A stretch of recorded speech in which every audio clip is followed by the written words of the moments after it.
Hello बच्चों, let's read this question. So this question says, this is a fill in the blank type of question. The rocket works on the principle of conservation of, ठीक है, rocket देखिए किस पर work करता है, principle of conservation of, वो हमें यहाँ पर फाइंड आउट करके बताना, ठीक है। तो चलिए बच्चों, इस क्वेश्चन का की कॉन्सेप्ट आप क्या लिख सकते हैं, दैट की कॉन्सेप्ट ऑफ दिस क्वेश्चन। इस क्वेश्चन का की कॉन्सेप्ट देखो, रॉकेट प्रोपल्जन लिख सकते हैं, ठीक है, या फिर लॉन्चिंग ऑफ रॉकेट लिख सकते हैं, ऑलराइट। तो this would be the key concept of this question, ठीक है। अब बच्चों देखिए, रॉकेट आपका किस प्रिंसिपल पर वर्क करता है, देखिए रॉकेट होता क्या बेसिकली, रॉकेट में देखिए आपकी क्या होती है, गैसेस होती है। रॉकेट रॉकेट का देखिए जो आपका मैक्सिमम मास होता है, इसमें कि ये आपका किसके कारण होता है, इसमें आपका फ्यूल्स होता है, क्या होता है आपका फ्यूल्स होता है, ठीक है। तो जब एक फ्यूल्स क्या करता है, बर्न करता है, तो देखिए ये क्या करता है कि गैसेस ऐसे इजेक्ट करता है, ठीक है। Let this is the ground, ये क्या करता है कि ऐसे हाई मोमेंटम से क्या करता है, ऐसे गैसेस को क्या करता है, इजेक्ट करता है, ठीक है।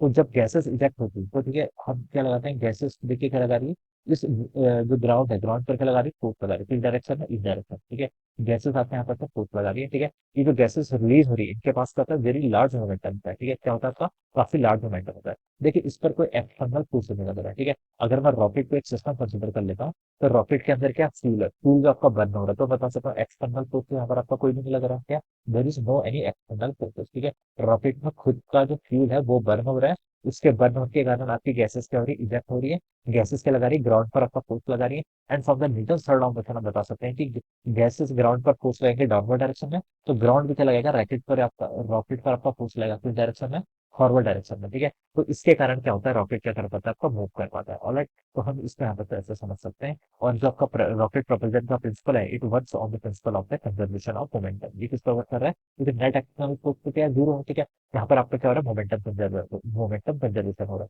जो गैसेस रिलीज हो रही है उनके पास क्या, they have very high momentum in the back, जो गैसेस इजेक्ट हो रही है वो बैकवर्ड डायरेक्शन में क्या कर रही है, जा रही है, ठीक है। गैसेस इजेक्ट हो रही है, गैसेस के पास मोमेंटम है बैकवर्ड डायरेक्शन।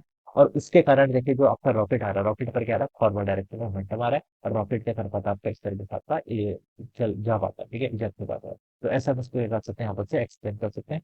तो वी कैन से दैट जो रॉकेट है वो क्या करता है आपका, it work on the principle of conservation of क्या, मोमेंटम, क्या लिख सकते हैं आपका, principle of conservation of momentum, ठीक है। तो this will be the correct answer of this question, ठीक है। एक्सटर्नल को अपने वाला सिस्टम किसके इक्वल आपका, जीरो के इक्वल है। तो हम बता सकते हैं from the Newton second of motion D by D T आपको जीरो के इक्वल होगा। और यहाँ से बता सकते हैं कि आपका मोमेंटम क्या रहेगा, वो क्या रहेगा, कांस्टेंट रहेगा। और मोमेंटम अगर कांस्टेंट है तो इसी को हम क्या बोलते हैं, आपका कंजर्वेशन ऑफ मोमेंटम। तो this would be the answer of this question. So I hope you all understood this concept. All the best and thank you.